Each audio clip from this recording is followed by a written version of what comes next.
Bonjour à tous et bienvenue pour cet épisode de janvier d'ADP Info RH. Au nom d'ADP, je vous souhaite une très belle et heureuse année 2014. Pour commencer l'année, je vous propose de remonter dans le temps.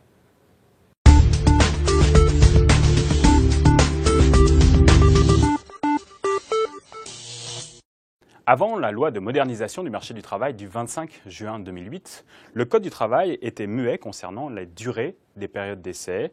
Seules quelques conventions collectives en fixaient les modalités.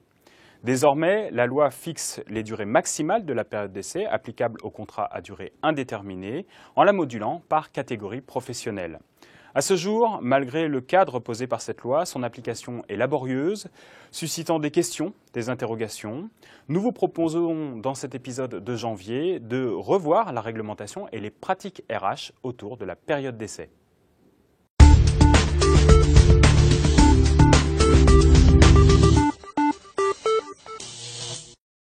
Muriel Bénard, bonjour. Bonjour. Et bonne année. Merci. Alors, depuis la loi de modernisation du marché du travail, les périodes d'essai sont réglementées à la fois par le Code du travail, les conventions collectives et même éventuellement le contrat de travail lui-même. Comment s'organise aujourd'hui l'application de ces textes au regard de la période d'essai ? Alors, les durées maximales de période d'essai prévues par le Code du travail sont impératives, si bien que le contrat de travail ne peut pas prévoir de durée supérieure, mais uniquement des périodes plus courtes. À cela s'ajoutent les dispositions conventionnelles. Or, depuis l'entrée en vigueur de la loi, soit le 27 juin 2008, les accords de branche qui sont signés à compter de cette date ne s'appliquent que s'ils prévoient des durées de période d'essai plus courtes que les durées maximales légales. Qu'en est-il des accords de branche relatifs aux périodes d'essai signés avant le 27 juin 2008 ? Alors, tous ne sont pas applicables. Il convient de distinguer ceux qui fixaient des périodes d'essai plus courtes que les durées maximales légales et qui ne sont plus applicables depuis le 1er juillet 2009, de ceux qui fixent des périodes d'essai plus longues que les durées maximales légales et qui, eux, sont toujours en vigueur. Très bien. Le texte réglemente les durées maximales de période d'essai, mais aussi le renouvellement. Il instaure également un délai de prévenance. Pouvez-vous nous rappeler ce que c'est justement que le délai de prévenance ? Alors, il s'agit d'un délai à respecter en cas de rupture de la période d'essai, que celle-ci soit à l'initiative de l'employeur ou du salarié. Si la convention collective en prévoit un, il faudra le comparer avec le délai de prévenance légal et n'appliquer que celui qui sera le plus favorable au salarié. Qu'est-ce que vous entendez par le délai de prévenance le plus favorable ? Eh bien, ça dépend de qui est à l'initiative de la rupture. Si c'est le salarié, eh bien, le délai de prévenance le plus favorable sera le délai le plus court. Si c'est l'employeur qui est à l'initiative de la rupture de la période d'essai, le délai de prévenance le plus favorable au salarié sera le délai le plus long. Très bien, merci Muriel. Voyons maintenant comment cela s'applique dans l'entreprise.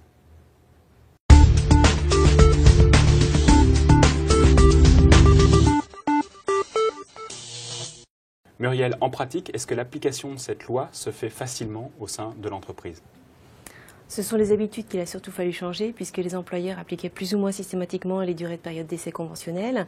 Or, désormais, l'employeur doit surtout veiller à ce que l'accord de branche soit valable. Et maintenant, plus qu'avant, il doit veiller à ce que la durée de la période d'essai soit proportionnée au poste et adaptée aux compétences qu'il souhaite évaluer. Est-ce qu'il y a eu déjà des conflits entre employeurs et salariés sur lesquels la Cour de cassation a eu à se positionner ? Oui. Et la Cour de cassation a, dans 2 arrêts du 11 janvier 2009 et du 4 juin 2009, rappelé que la durée de la période d'essai doit rester raisonnable. Ainsi, une période d'essai de 1 an a été jugée comme étant déraisonnable, et même pour un cadre, et même si l'accord est valable. Ce qui ne veut pas dire que toutes les périodes d'essai qui seraient supérieures aux durées maximales légales seraient considérées comme étant déraisonnables. Et à ce titre, la Cour de cassation, dans un arrêt plus récent, du 24 avril 2013, a jugé comme étant raisonnable une période d'essai de 9 mois pour un directeur général adjoint. Dans ce contexte, quel rôle peuvent jouer les fonctions RH au regard de l'application de la réglementation ? Dans beaucoup d'entreprises, l'embauche de collaborateurs passe par les managers. Et c'est dans ce cadre que la fonction RH a un rôle à jouer en responsabilisant ses managers, et ce, à 2 niveaux. Tout d'abord pour déterminer la durée de la période d'essai, et ensuite pour anticiper le délai de prévenance. Et sur ce dernier point, je m'explique.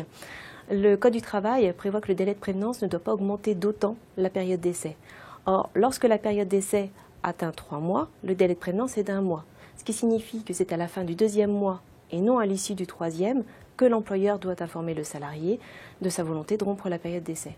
Merci pour cette précision Muriel. Vous allez maintenant répondre à la question d'un internaute.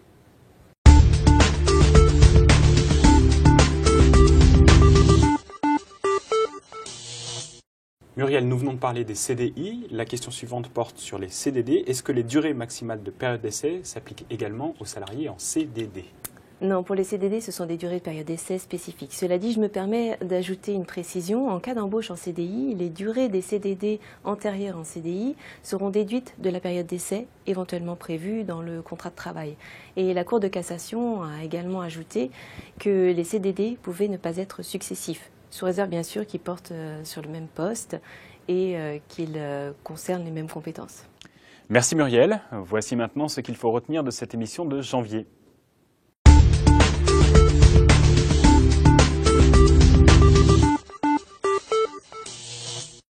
À retenir donc, la loi a fixé des durées maximales de période d'essai. Pensez à vérifier la validité de l'accord de branche avant de déterminer une période d'essai. Veillez à ce que la période d'essai ait une durée raisonnable. Et pensez enfin à anticiper le délai de prévenance. C'est maintenant la fin de cette émission. Merci de votre attention. Au revoir.